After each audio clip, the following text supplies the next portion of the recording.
All right, guys, let's go ahead and get started. To begin, we're going to go ahead and factor 10x cubed minus 17x squared plus 3x. And the main thing here is that we know that we're indeed factoring here. We're not solving, we're just factoring. So to begin on this, the first thing that we want to do is we want to look for a greatest common factor. Now, in this case, it's the greatest common factor between all three terms. And we do have a GCF here, and that'd be x. So we're going to go ahead and factor out an x. If I divide all three of these terms by x, I'll be left with x times 10x squared minus 17x plus 3. Now, from here, we're going to go ahead and do our normal method. We're going to take our a value, and we're going to multiply it by our c value. This is our pitchfork method. Well, 10 times 3 will just give us 30. And then at this point, we're going to look for numbers that add to be negative 17 and multiply to be positive 30. So we just start listing out our factors of positive 30. So we got 1 and 30, 2 and 15, negative 2, negative 15. That will equal negative 17. So therefore, I can go ahead and create my double bubbles now. So I'd have my double bubble.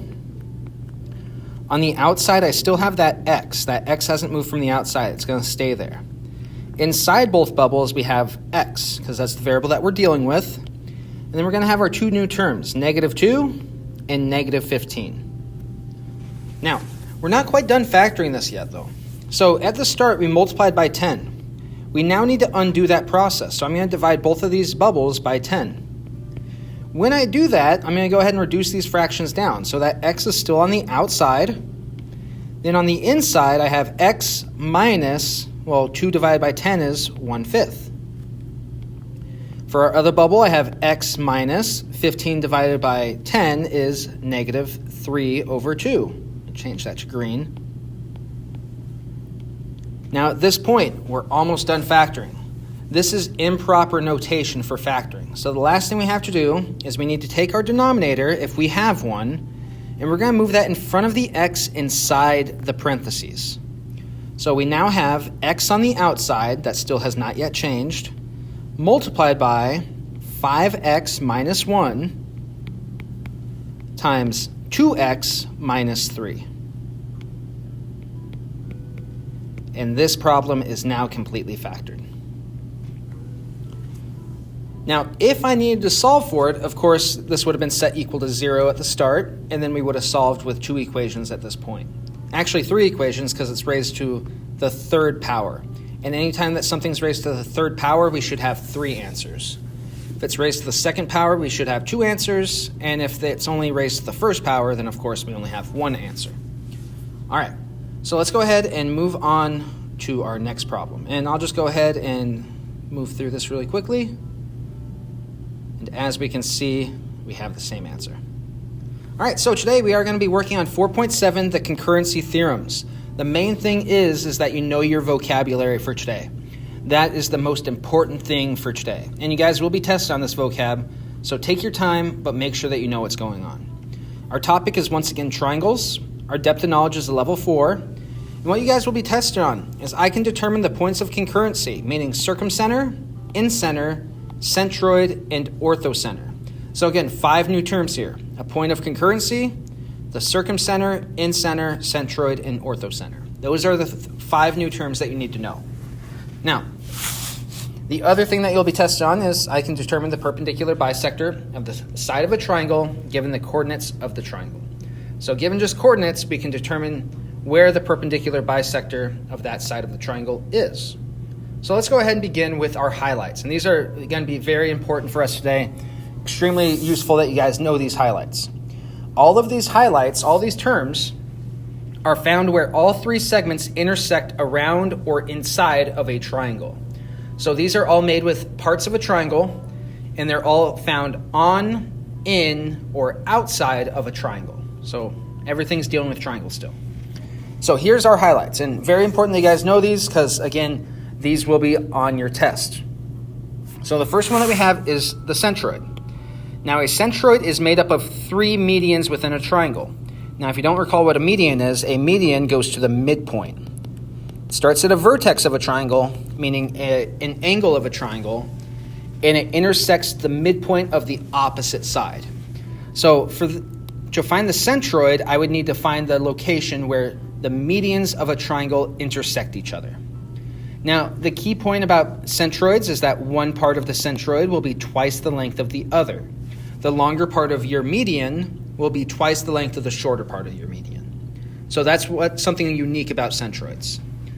Circumcenter deals with perpendicular bisectors of a triangle.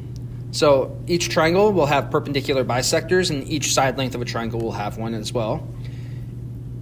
And where those perpendicular bisectors intersect, we call that the circumcenter. Now, the circumcenter is going to be equidistant from the vertices of a triangle. Now, when I say vertices, again, I mean angles, because the vertices of a triangle are just angles of a triangle. So where the circumcenter lies, that point will be the same distance to each angle within a triangle. And we'll show you an example in just a few minutes here. After that, we have orthocenter. Orthocenters are made up of altitudes. So all three altitudes of a triangle make up the orthocenter. Again, an altitude intersects at 90 degrees. So I can say it intersects at 90 degrees. So it's going from one vertice of a triangle, one angle of a triangle, and it intersects the opposite side at 90 degrees. The last point of concurrency that we're going to talk about is the incenter. The incenter is made up of angle bisectors. Now, the incenter is equidistant from the sides of a triangle. Circumcenter was from the angles of a triangle. Incenter is from the sides of the triangle. So again, don't get those mixed up because that does often occur when you're dealing with these. The last thing that we are going to talk about is what a point of concurrency actually is. Lines that intersect in a single point, that point where they intersect is known as a point of concurrency. It's where lines intersect each other. So each of these are points of concurrency. They're where medians intersect, where perpendicular bisectors intersect, altitudes intersect, and angle bisectors intersect. And of course, each of these that we just talked about, these are all line segments. So of course, line segments intersect at a single point, which makes it a point of concurrency. Again, make sure that you know this slide. If there's nothing else that you get from today's notes, this should be it. If you know this, you should be in a much better position for the test. So let's go ahead and start working our way through these. The first one that we're going to talk about is the centroid. The centroid is made up of medians. Now again, a median goes from an angle of a triangle, and it intersects the opposite side at the midpoint, meaning that the opposite side will be cut perfectly in half. And we can see that with each of these congruency marks here. Now, the important thing on the centroid is that one part is twice the length of the other part of the centroid. And that happens very often within centroids. In fact, on each of these that will occur. And that makes solving these problems very easy because we can set up a ratio. Now again, the centroid is the point where all three medians intersect. And we use the centroid in physics for the center of gravity in triangles, which if you look to go towards engineering, knowing where you can find the centroid can be very useful because it has a lot of applications within actual engineering because you're dealing with the center of gravity. So you can balance around that centroid very easily within triangles as well. Now, what this means for us, the one part is twice the length of the other. If we look at this, I can say that the longer part is always going to be double the shorter part. And I can say that with each median within this triangle. The longer part of the median is always double the shorter part of the median. And same with this last one, the longer part of the median is always double the shorter part. So no matter what, just look at the triangle and say, oh, is this part longer or shorter? If it's the longer part of the median, then it's going to be double the shorter length. So let's see what this kind of looks like if we were to give some numbers in here. So let's go ahead and say that the smaller side length down below here is 10. So this segment is 10. And then this longer segment from the centroid to point C is 30. So to begin, for the longer part of the median from point B to the opposite side, what is this length? Well, if our shorter length is 10, that means that the longer side should be double that. So our longer side must be 20. Similarly, for point C to the centroid, this is the longer part of this median. It looks longer than this part. So that means that from C to the centroid is going to be double the shorter part of this median. So from C to the centroid is 30, then the shorter part should be 15. And as we can see, the shorter part is 15, and then the longer part, as we said earlier, was 20. So it does work out. So again, just look for these relationships because they occur very, very often. and they actually help us out a lot when we're solving these problems. All right, so let's go ahead and try out one of these now. So in triangle PQR, medians QT and PS are concurrent at point C, meaning they intersect each other at point C. This would be our centroid. And again, you may be like, well, don't I need all three for a centroid? Typically, yes, to be extremely accurate, but in fact, you only need 2 lines to find that point. And if you're using algebra, then of course you set those 2 lines equal to each other, and you can solve for where they intersect. But if we're dealing with this, then of course we can go about it a little bit differently. So there's a couple things that we want to find here. We want to find x, and we want to find PS. So to begin, I know that PC is equal to 4x minus 6, and I know that CS is equal to x. So I can say that PC is equal to 4x minus 6. And then if I look at this, well, PC is the larger part of this median. So if PC is the larger part, then it should be double CS. Well, if CS is x and PC is double that, then PC is also equal to 2x. So I know that PC is not only equal to 4x minus 6, but it's also equal to 2x. Well, this allows me to set up an equation now, which is already set up. So I know that PC is equal to 4x minus 6, which is equal to 2x. So I can just go ahead and solve for 4x minus 6 equals 2x. So I start by subtracting 4x from both sides. That'll give me negative 6 is equal to negative 2x. And then I can divide both sides by negative 2 to get x by itself. Give me x is equal to positive 3. Now, if x is equal to positive 3, that means I know that CS is already equal to 3. If CS is equal to 3, I know that PC is double that length, so PC is equal to 6. And further, if I wanted to plug it in to double check, I can. That give me 4 times 3 minus 6, which is 12 minus 6, which is equal to 6. It worked. Awesome. So at this point, I know that PS is equal to PC plus CS. Well, PC is 6, CS is 3, therefore PS is equal to 9 units. So there is our final answer. PS is 9, X is 3. Here it is once again, just writing it up.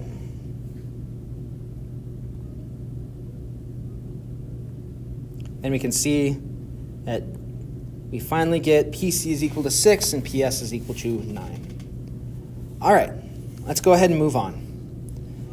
Given triangle PQR with point P at 0, 0, point Q at 5, 12, and point R at 10, 0, find the coordinates of its centroid. So first off, centroid, what does centroids deal with? Well, centroids deal with medians because they intersect at the center. So center, centroid, median is in the middle, so it's in the center. So now, you don't always want to use this because, of course, we also have circumcenter, which has the word center in it as well. So just be careful with that. Just know centroid deals with medians. Now, first off, for PR, I know PR is 10 in length because P is at 0, 0, R is at 10, 0. So that means that it falls perfectly on our grid. So we can just count, hey, this is 10 in length. Now, if it's a median, I know that the median intersects at the midpoint. So it's going to be 5 on either side. So therefore, our midpoint is the point 5, 0. And of course, Q is at 5, 12. Which means that this median's length,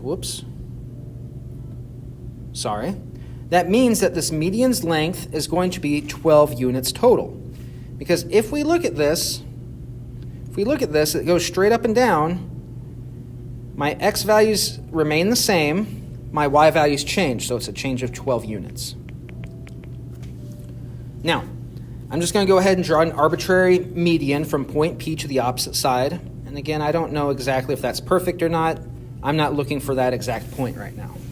So, all I wanted to do this for is so that I can set it up so that I can actually see this ratio. Because I know the longer side is 2x, the shorter side is x. So I now know I have my ratio here. And that's the only reason I wanted to draw this red line is so that I can see it broken up. So I can see which side is shorter and which side is longer. So I now know that the full length of that median is 12 units, as we just talked about. I also know that it's broken down into the ratio of 2x and x. So I know that the ratio's total is 3x. So I can say 3x is equal to the total length, 12 units. From here I can solve for x, and I get x is equal to 4. Well, if x is equal to 4, that means that this length here is 4 units. Well, that means that going from 0, I go up 4, and I would hit the centroid. So the centroid would be the point 5, 4. And that's our final answer. That is the point of our centroid. So again, just going through all the work, if I want to do the midpoints and actually create the formula, you can actually do that. You have x equals 5, and then you also have y equals 4 over 5x. And then from there, you should be able to solve, and you get the centroid being the point 5, 4. All right, so circumcenters. Next up is circumcenters. Again, circumcenters are made with perpendicular bisectors, meaning that you'd need to find the slope, and then the perpendicular bisector, you need the opposite reciprocal slope to draw that line. Now, the circumcenter is found right in the middle at that point of concurrency where all of them intersect, all of these perpendicular bisectors. It is equidistant from the vertices of a triangle. So it's the same distance from the circumcenter to each angle within the triangle. Now, what is a practical application of this? Well, let's say that you're moving to college, because many of you guys are planning on doing that in a couple years, and you're looking for a place to stay, an apartment, a house, somewhere to live. Now, when you're choosing a place to stay, there's some things that you need to keep track of. First off, you have your school. Let's say that where you're going to school is point A. You have work, because of course you need to pay your bills, so you're working at point B. And of course you're hungry, you may not have enough money for gas, you want to be close by to a grocery store, so your grocery store is point C, the one that you frequent. You want to find a house that is the same distance from each of these places, or as close as possible to each of these places, so you're not having to travel a long distance each time, because again, that can add up quickly. So if you found the circumcenter from each of these places, if you were to make a triangle out of those 3 points, your school, your work, and the grocery store, you would be able to find the circumcenter from that. And then that circumcenter would give you the closest point, the closest place for a home, that would be the same distance from your school, from your work, and from the grocery store. So that's just one application of it. Again, you're not always going to use it, but that is one way that you can. And that's one way that I would suggest looking for places when you're first going to college. But again, not many people are going to do this. It's just one way to go about it, though. Now, again, it's the point where all 3 perpendicular bisectors intersect, and it's used to determine a spot that is the same distance between 3 points.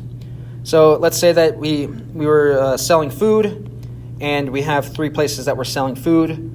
Of course, I want to make sure that when we're selling the food, we have tables that people can eat at. And I want to make sure that those tables are close enough to all 3 food trucks so that they can actually sit down. Well, a good place for that would be the circumcenter as well, because that way they can get their food and they don't need to walk as far from one food truck or the other. Makes it kind of equal for everyone. All right. Next up, we have the orthocenter that's formed by the altitudes. There's not a whole lot special about the orthocenter. It's just the point where the 3 altitudes of a triangle intersect.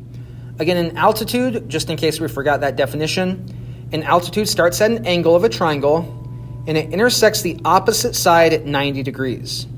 Now, that doesn't mean that's a perpendicular bisector. It's just intersecting the opposite side at 90 degrees. So let's go ahead and try out a problem with the orthocenter.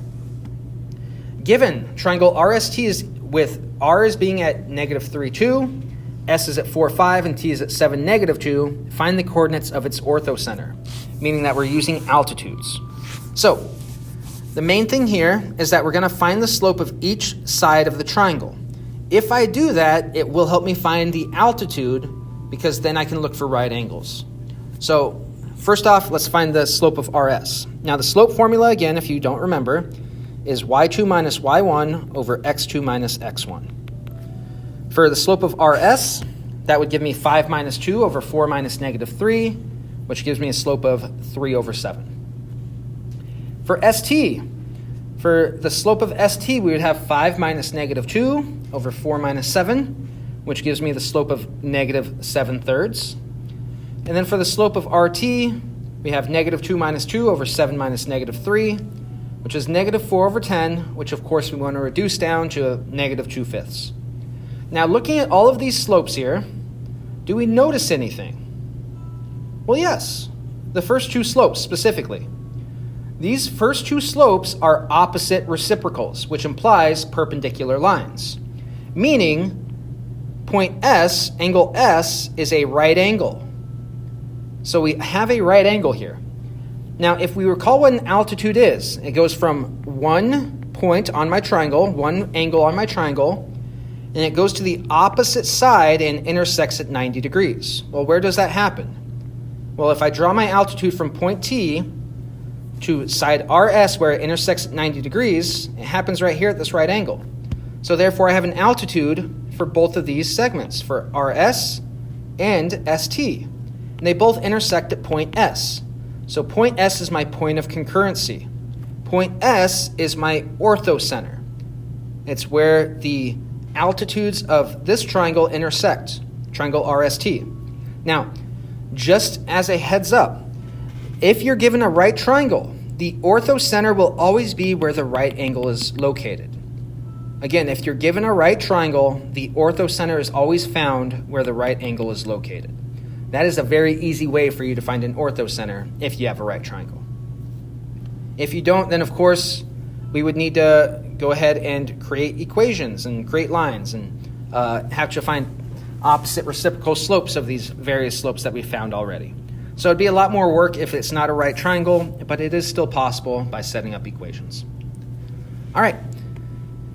The last one that we have today is the incenter. The incenter deals with angle bisectors. So again, an angle bisector starts at an angle, goes to the opposite side, and it cuts this angle perfectly in two. So it's bisecting the angle. It's cutting it into two sections. Now, the incenter, the point of concurrency for these angle bisectors, the incenter is equidistant from the sides of a triangle, meaning that each of these side lengths will be the same exact distance from the sides. So the incenter will always be the same distance, the equal distances from the sides of a triangle. And of course, we can still see that's angle bisectors because all of the angles are being cut in half. All right. So with that being said, we have now finished 4.7, the concurrency theorems.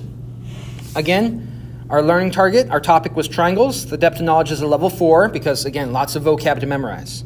Please make sure that you guys memorize each of these terms and know that you can determine the points of concurrency, meaning circumcenter, incenter, centroid, and orthocenter.